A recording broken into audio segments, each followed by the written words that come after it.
सभी छोटे बड़े श्रोताओं को सुनीता भटनागर का प्यार भरा नमस्कार। ऑडियो स्टोरीज के हमारे चैनल कहानी जगत में आप सभी का स्वागत है। हिंदी कहानियों की श्रृंखला में आइए आज सुनते हैं अमित कुमार पांडे जी द्वारा रचित कहानी फितरत। अजय की जॉब एक टेलीकॉम कंपनी में 1 साल पहले लग गई थी।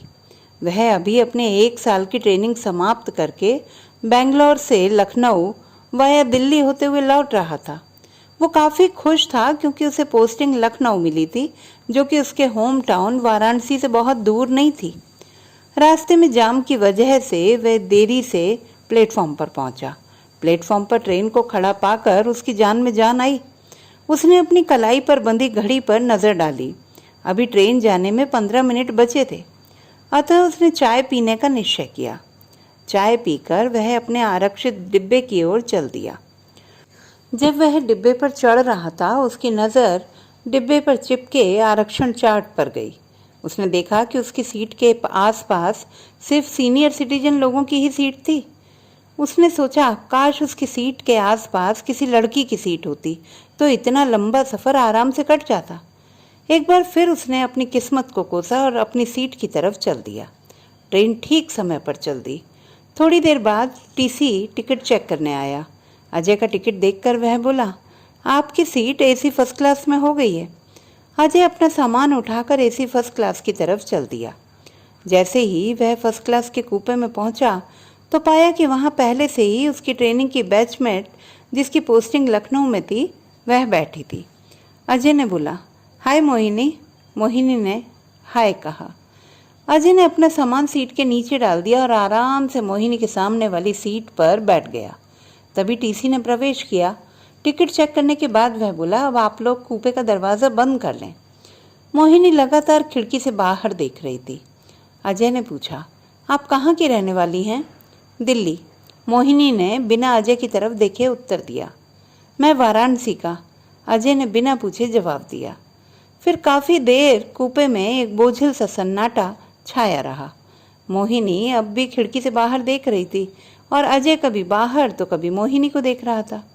फिर एकाएक चुप्पी तोड़ते हुए अजय बोला, बेंगलोर से लखनऊ का सफ़र बहुत लंबा और बोरिंग होता है। कंपनी वालों को हमें फ़्लाइट का टिकट देना चाहिए।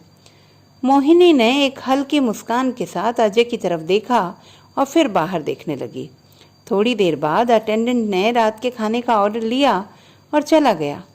मोहिनी ने अपने कान में ईयरफोन लगाया और बैग से एक किताब निकालकर पढ़ने लगी। अजय चाहकर भी मोहिनी से बात नहीं कर पा रहा था। थोड़ी देर बाद कूपे का अटेंडेंट रात का खाना लेकर आया। अजय और मोहिनी खाना खाने लगे। खाने के बीच में अजय ने पूछा, आप सीधे लखनऊ जाएंगी या दिल्ली रुकेंगी?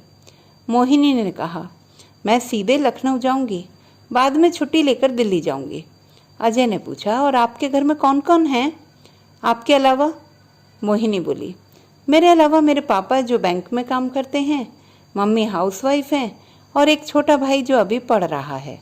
पहली बार मोहिनी ने अजय से पूछा, और तुम्हारे घर में?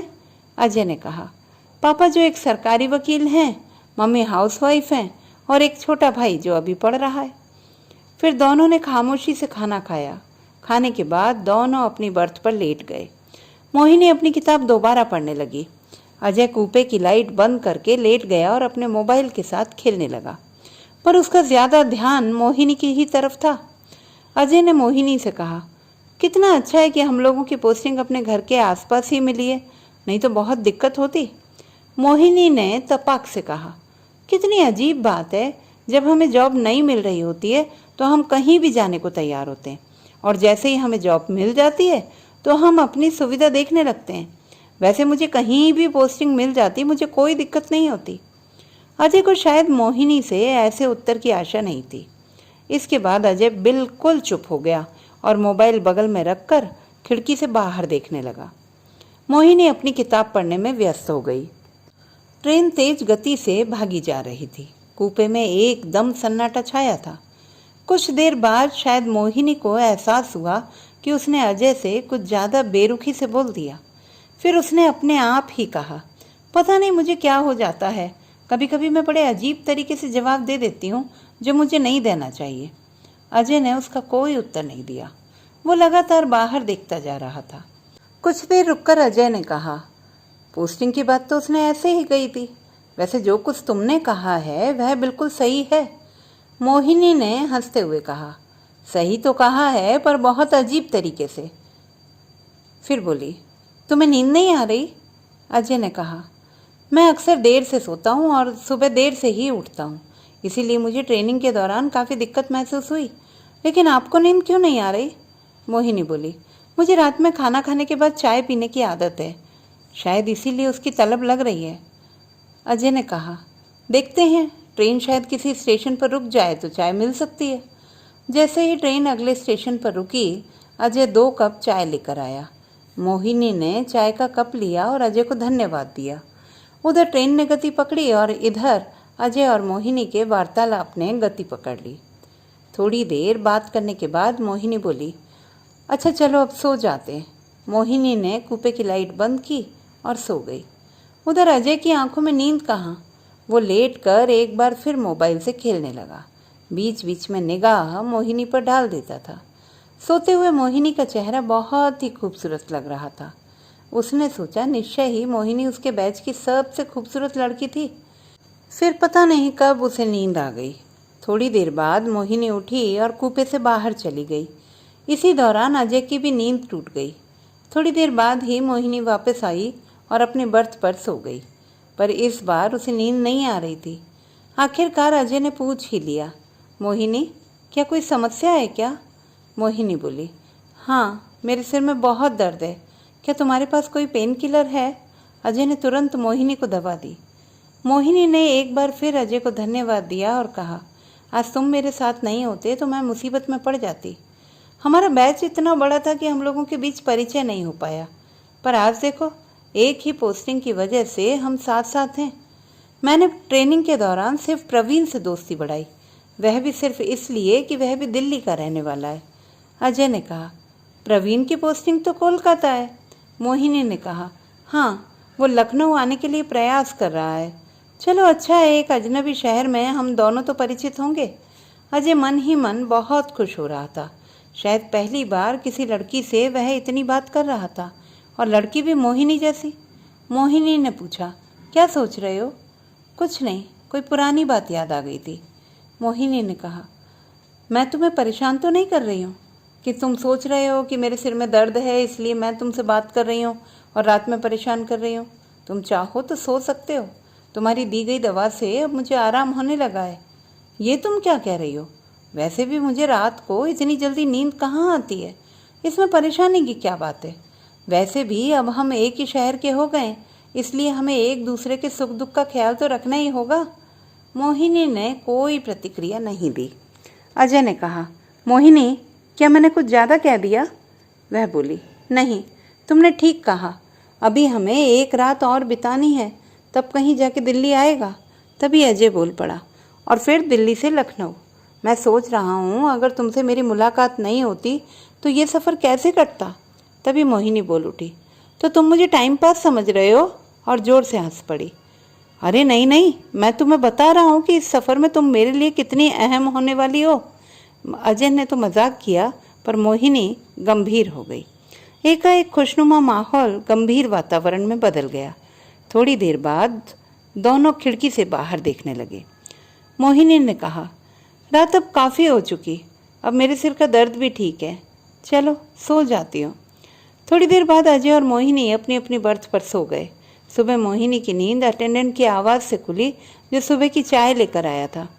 मोहिनी ने अजय को भी जगाया। दोनों ने साथ चाय पी, नाश्ता किया। फिर दोनों के बीच बातों का सिलसिला आगे बढ़ा। एक अचानक सी मुलाकात पूरे सफ़र में मोहिनी से दोस्ती में बदल गई। मोहिनी और अजय पूरे 2 दिन के बाद लखनऊ पहुँचे। दूसरे दिन दोनों ऑफिस गए और संयोगवश दोनों को एक ही विभाग मिला। दोनों ने विभाग में जाकर अपनी नौकरी शुरू की। धीरे धीरे समय बीतता गया। मोहिनी और अजय की दोस्ती और नौकरी दोनों पुराने और मजबूत होते चले गए। फिर एक दिन शाम को अजय मोहिनी के घर गया और बोला, मोहिनी, आज मैं तुमसे कोई खास बात करना चाहता हूँ। हाँ बोलो। अजय ने कहा, आज माँ का फ़ोन आया था। वो लोग अब मेरी शादी के बारे में सोच रहे हैं, और तुम तो जानती ही हो कि मैं तो इसके बाद अजय कुछ रुक सा गया। हमारी दोस्ती को 3 साल हो गए हैं। इस बीच जो बात मैंने तुमसे कभी नहीं की, आज कहना चाहता हूँ। क्या? मैं तुमसे प्यार करना चाहता हूँ, शादी करना चाहता हूँ। मोहिनी ने बड़े ही शुष्क अंदाज में कहा। सबसे पहले इस बारे में मुझे अपने मम्मी पापा से बात करनी होगी। मैं तुम्हें इसके बारे में बता दूंगी। अजय ने मजाक में कहा। किस बारे में बताओगी? प्यार के बारे में या शादी के बारे में? मोहिनी जोर से हंसी। वैसे अजय को मन ही मन कुछ अटपटा सा लगा। उसे लगा मोहिनी उसके इस प्रस्ताव से बहुत खुश होगी। अजय तुरंत उठा और मोहिनी के घर से चला गया। रास्ते में उसे उसका ऑफिस का दोस्त आलोक मिला। आलोक अजय को अपने घर लेते गया। आलोक ने पूछा, क्या बात है, बहुत चिंतित दिखाई दे रहे हो? अजय बोला, आलोक तू तो जानता है कि मेरी और मोहिनी की दोस्ती कितनी पुरानी है। आज मैं उसके पास शादी का प्रस्ताव लेकर गया था, पर उसने कोई खास प्रतिक्रिया नहीं दी। उसने इस बात को अपने मम्मी पापा पर टाल दिया। आलोक ने कहा, तो क्या हुआ, वो तो अपने मम्मी पापा से विचार विमर्श करेगी ही। अब तू घर जा, सब ठीक हो जाएगा। इसके बाद अजय अपने घर चला गया। इधर लगातार मोहिनी और अजय ऑफिस में एक दूसरे से मिलते रहे, पर उनके बीच शादी के बारे में कोई बात नहीं हुई। फिर एक शाम मोहिनी ने अजय को अपने घर बुलाया। मोहिनी ने कहा, अजय मैंने मम्मी पापा से शादी के बारे में बात की है, उन्हें इस शादी से कोई ऐतराज नहीं है। ये सुनकर अजय जैसे खुशी से पागल हो गया। अजय ने कहा, मोहिनी तुम्हें पता नहीं मैंने ये दिन कैसे गुजारे हैं। अजय ने कहा, ऐसा करते हैं अगले हफ्ते सगाई और आगामी महीने में शादी कर लेते हैं। मोहिनी ने कहा, ठीक है, दोनों के घर वाले मिल बैठकर तय कर लेंगे। अगले हफ्ते अजय और मोहिनी की सगाई धूमधाम से हुई। इस मौके पर अजय और मोहिनी के माँ बाप के अलावा आलोक और उनके कई ऑफिस के दोस्त उपस्थित थे। अगले महीने की 25 तारीख को शादी होना तय हुआ। अजय और मोहिनी शादी की तैयारी में काफ़ी व्यस्त हो गए। अजय की तो जैसे खुशी का ठिकाना ही नहीं रहा। शादी के 2 हफ्ते पहले एक शाम मोहिनी ने अजय को अपने घर बुलाया। अजय मोहिनी के घर पहुंचा तो पाया कि मोहिनी चुपचाप अपने सोफे पर बैठी है। अजय ने पूछा, क्या बात है, इतनी शांत क्यों बैठी हो, सब ठीक तो है ना? मोहिनी ने कहा, अजय मुझे समझ में नहीं आ रहा है, मैं ये बात तुमसे कैसे कहूँ। अजय ने कहा, क्या बात है, कृपया जल्दी कहो ना। मोहिनी ने बड़े ही शुष्क स्वर में कहा, अजय तुम शायद मुझे माफ़ कर दो, मैं तुमसे यही उम्मीद करती हूँ। अजय ने फिर कहा, मोहिनी साफ साफ कहो, क्या बात है, मेरा दिल बैठा जा रहा है। मोहिनी बोली, अजय मैं तुमसे शादी नहीं कर सकती हूँ। मोहिनी मजाक मत करो, शादी के सिर्फ 2 हफ्ते रह गए हैं और तुम ऐसी बातें कर रही हो। अजय परेशान होकर बोला। मोहिनी ने जोर देकर कहा, अजय मैं झूठ नहीं बोल रही हूँ, मैं तुमसे शादी नहीं कर सकती और मैंने बहुत सोच समझ कर ये फैसला लिया है। मेरी तो कुछ समझ में नहीं आ रहा कि एकाएक तुमने ऐसा फैसला कर कैसे लिया। अच्छा बताओ, क्या कारण है कि तुम मुझसे शादी नहीं करना चाहती हो? और ऐसा करना था तो तुम्हें पहले ही मना कर देना चाहिए था। मैं तुमको कारण बताने के लिए बाध्य नहीं हूँ। और हाँ, ये मेरा अंतिम फैसला है। ये हम दोनों के लिए भी सही है कि अभी हमने शादी के कार्ड ऑफिस में बांटे नहीं हैं। और हाँ, मैंने अपने माता पिता से पूछकर ये निर्णय लिया है। मोहिनी ने बड़ी बेरुखी से बोला। अजय चिंतित होकर बोला, ठीक है मोहिनी, अब ये तुम्हारा अंतिम निर्णय है तो ठीक है, मैं चलता हूँ।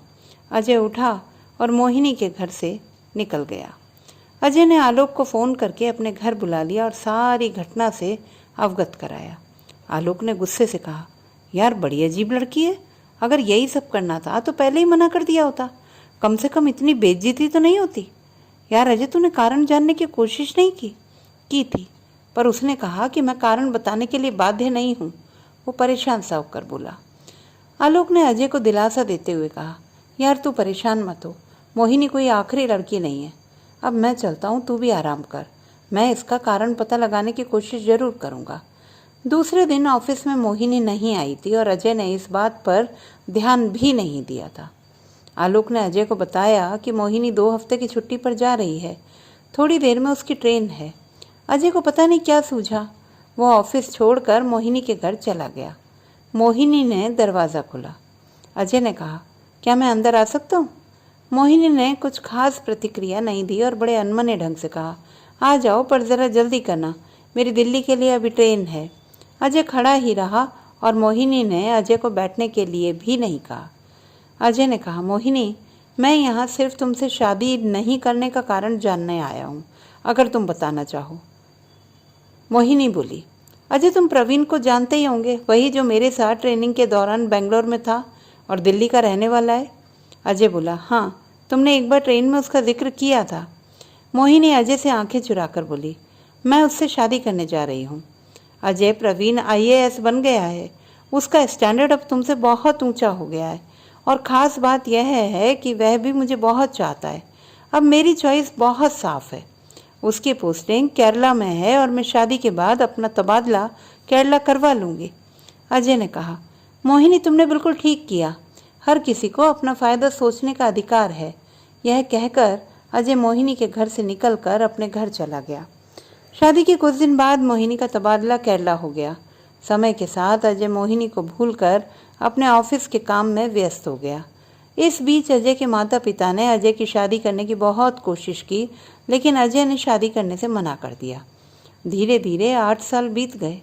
इस बीच अजय के ऑफिस में कई और लोगों की नियुक्ति हुई। उनमें से सबसे प्रमुख थी एक पैर से विकलांग लड़की आरती। आरती अपने स्वभाव और मेहनत की वजह से थोड़े ही समय में ऑफिस में काफ़ी चर्चित हो गई थी। दोनों की उम्र में काफ़ी फासला होने के बावजूद धीरे धीरे आरती और अजय में गहरी दोस्ती हो गई। एक शाम आरती ने अजय को पहली बार अपने घर बुलाया। पहले तो अजय को कुछ अटपटा सा लगा, पर अजय आरती के घर चला गया। अजय ने आरती से अपने घर बुलाने का कारण भी पूछा। आरती ने बताया कि आज उसका मन बहुत ज़्यादा ही उदास है, उसे कुछ अच्छा नहीं लग रहा है।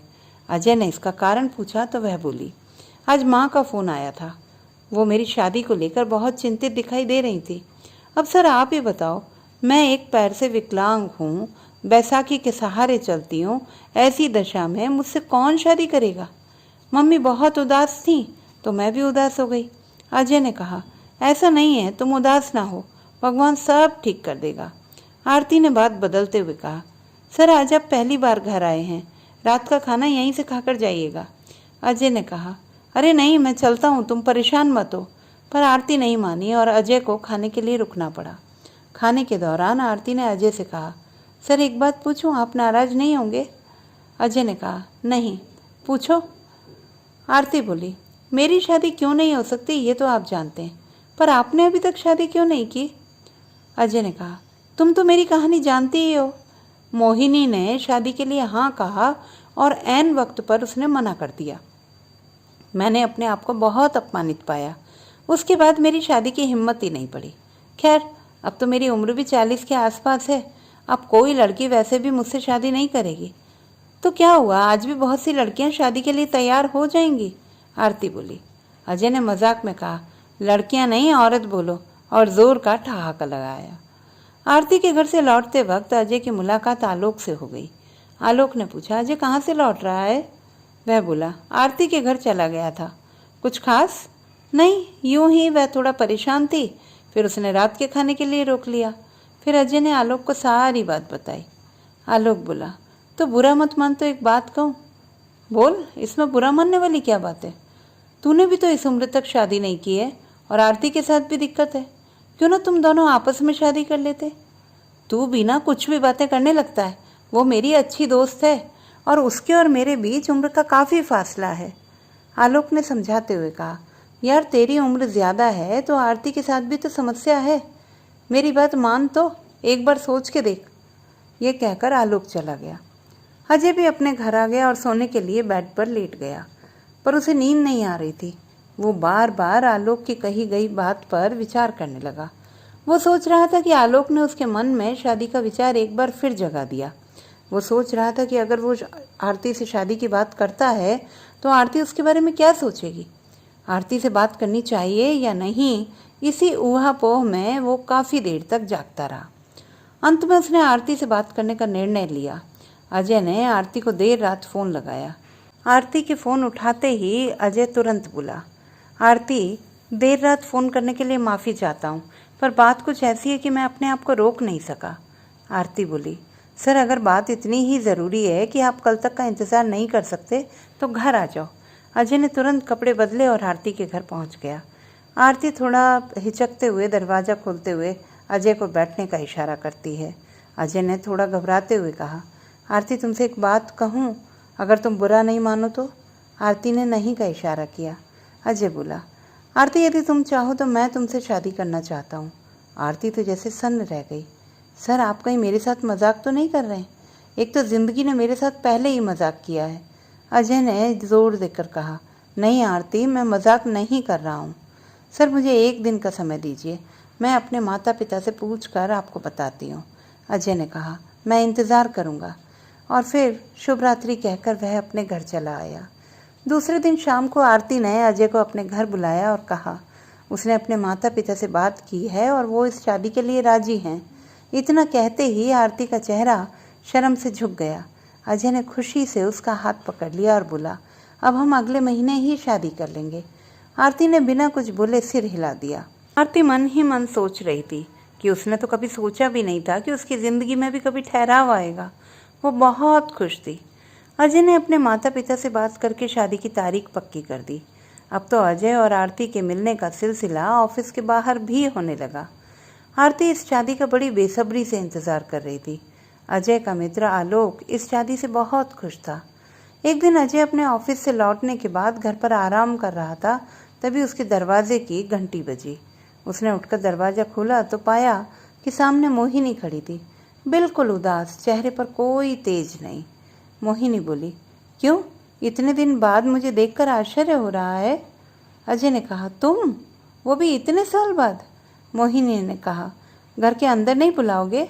अजय ने बेमन से सिर हिला दिया और कहा, आओ, केरला से यहाँ इतने साल बाद? मोहिनी ने कहा, मैंने केरला से यहाँ लखनऊ में दोबारा अपना तबादला करवा लिया है। फिर एक सन्नाटा सा छा गया। फिर शांति भंग करते हुए उसने कहा, कहाँ है तुम्हारी बीवी? मैंने अभी तक शादी नहीं की। क्यों? कभी कोई मुझे धोखा देकर चला गया था। मोहिनी ने शर्म से अपनी गर्दन झुका ली। अजय ने कहा, और सुनाओ, तुम्हारी ज़िंदगी कैसी चल रही है? तुमने यहाँ तबादला क्यों करा लिया? मोहिनी की आंख से आंसू गिरने लगे, पर अजय को कोई हमदर्दी नहीं हुई। मोहिनी ने दुख से कहा, मेरे साथ बहुत बुरा हुआ। शादी के 2 साल के बाद मेरे पति प्रवीण की कार दुर्घटना में मौत हो गई। उसके बाद मेरा मन केरला में नहीं लगा। बहुत मिन्नत के बाद मेरा तबादला लखनऊ दोबारा हो गया। इसके बाद काफ़ी देर तक शांति छाई रही। मोहिनी उठी और कहा, ठीक है अजय, कल ऑफिस में मिलते हैं। मोहिनी के चले जाने के बाद अजय बहुत देर तक मोहिनी के बारे में सोचता रहा। कितनी सुंदर लगती थी मोहिनी, और आज देखो तो कितनी उदासी थी चेहरे पर। तभी अचानक फ़ोन की घंटी बजी। अजय ने देखा आरती का फ़ोन था। आरती ने पूछा, कहाँ थे इतनी देर से, फ़ोन क्यों नहीं किया? अजय ने कहा, तुम्हें तो मोहिनी के बारे में पता ही होगा। उसने अपना तबादला दोबारा लखनऊ करा लिया है, वही आ गई थी। आरती ने कहा, हाँ, आपने मुझे बताया था। इसके बाद अजय ने आरती को मोहिनी के बारे में बताया। आरती ने कहा, सुनकर बहुत दुख हुआ। इसके बाद आरती बात बदलते हुए अजय से कुछ और बातें करने लगी, पर अजय का सारा ध्यान मोहिनी की ही तरफ लगा हुआ था। दूसरे दिन ऑफिस में अजय ने आरती की मुलाकात मोहिनी से कराई और बताया कि आरती से उसकी अगले महीने शादी है। मोहिनी को ये सुनकर कुछ अच्छा नहीं लगा। शाम को जैसे ही अजय अपने घर पहुंचा, उसके थोड़ी ही देर बाद मोहिनी उसके घर पहुंच गई। अब मोहिनी रोज शाम को अजय के घर पहुंच जाती। अजय और मोहिनी के बीच मुलाकात फिर से एक बार शुरू हो गई। लगभग 2 हफ्ते बाद एक दिन मोहिनी ने अजय से कहा, अजय, जब मुझे पता चला कि तुमने अभी तक शादी नहीं की तो ये बात सुनकर मैं बहुत खुश हुई। पर मुझे उस वक्त धक्का लगा जब मैंने सुना कि तुम एक अपाहिज लड़की से शादी करने जा रही हो। अजय ने कहा, आरती एक बहुत अच्छी लड़की है और इस उम्र में मुझसे और कौन शादी करता। मोहिनी धीरे से उठी और अजय का हाथ पकड़ लिया। मैं तुमसे शादी करना चाहती हूँ, तुम क्यों अपनी ज़िंदगी बर्बाद कर रहे हो? अजय ने हाथ छुड़ाकर कहा, तुमने कोई कसर छोड़ी है क्या? मोहिनी बोली, अजय, मैं तो गलती सुधारने के लिए आई हूँ। क्या रखा है आरती में? वो सदा तुम पर बोझ बनी रहेगी। उससे तुमको सिर्फ पैसे का फ़ायदा होगा। इससे अच्छा होता कि तुम शादी ही नहीं करते। ये सारी बातें किताबों में अच्छी लगती हैं, असल ज़िंदगी में नहीं। करो वही जिससे तुम्हारा फ़ायदा है। मैं मानती हूँ कि मुझसे एक बार गलती हो गई थी।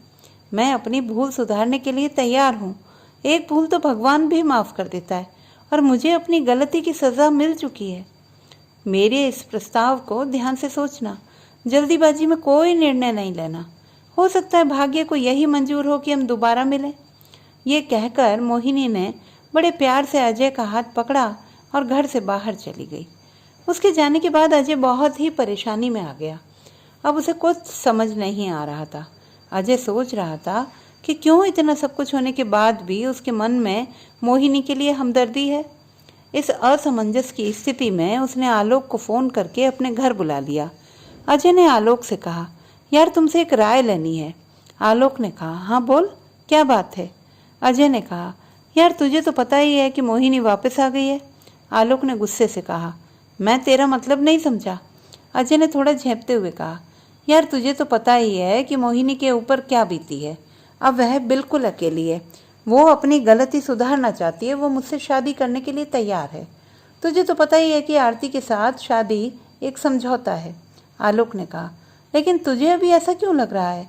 मोहिनी के आने से पहले तक तो तू आरती से शादी के लिए तैयार था, तो अब क्या हो गया?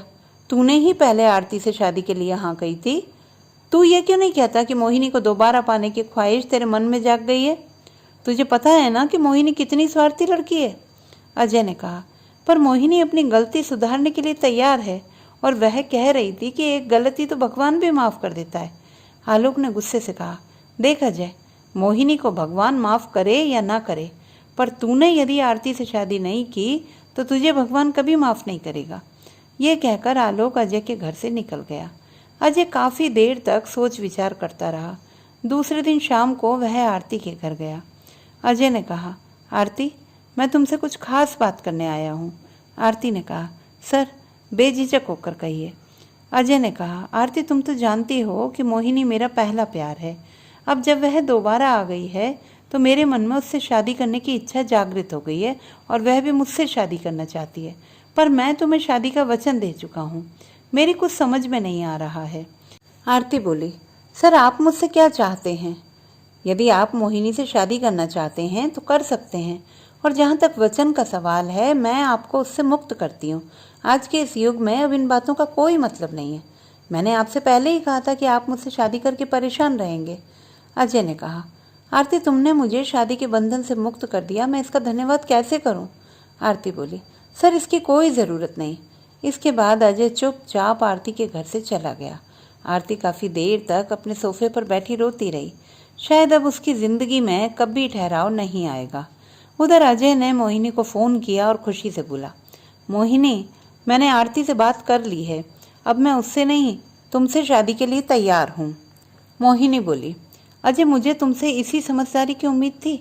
मैं 1 हफ्ते के लिए दिल्ली जा रही हूँ। दिल्ली से लौटने के बाद हम लोग कोर्ट मैरिज कर लेंगे। अजय ने कहा, मोहिनी जैसा तुम ठीक समझो। अजय खुशी के मारे पागल हुआ जा रहा था। वो सोच रहा था कि आखिरकार उसने मोहिनी को पा ही लिया। पर इस सारी घटना से आलोक अजय से बहुत नाराज था। अजय ने 1 हफ्ता कैसे बिताया वह अजय ही जानता था। पर मोहिनी 1 हफ्ते बाद वापस नहीं लौटी। अजय ने लगातार मोहिनी को फ़ोन किया, पर उसका फ़ोन बंद आ रहा था। धीरे धीरे 1 हफ्ता और बीत गया। करीब 10 दिन बाद अजय को एक लिफाफा मिला। अजय ने लिफाफा खोला तो उसमें एक पत्र था। पत्र में लिखा था, प्रिय अजय, ये पत्र पढ़कर तुमको अच्छा नहीं लगेगा। अजय, मैं तुमसे एक बार फिर माफ़ी मांगती हूँ। दिल्ली में मैंने एक बहुत बड़े उद्योगपति से शादी कर ली है। वो बड़े पैसे वाला आदमी है। तुमसे आंख मिलाने की अब मेरी हिम्मत नहीं, इसलिए मैं अब लखनऊ नहीं आऊँगी। मैंने अपना इस्तीफ़ा डाक द्वारा ऑफिस भेज दिया है। मैं भगवान से यही प्रार्थना करती हूँ कि हमारी मुलाकात अब कभी ना हो। मुझ पर एक बार और विश्वास करने के लिए धन्यवाद। तुम्हारी मोहिनी। ये पत्र अजय ने आलोक को थमा दिया। आलोक ने पत्र पढ़ा और बोला, अजय, अब तो तू हमदर्दी के लायक भी नहीं है। इतना कहकर आलोक अजय के घर से वापस चला गया और अजय बाहर बरामदे में बैठकर आकाश को निहारने लगा। तो दोस्तों, ये थी हमारी आज की कहानी। आपको कैसी लगी कमेंट बॉक्स में लिखना ना भूलें। चैनल को सब्सक्राइब करें, लाइक करें और मित्रों के साथ शेयर करें।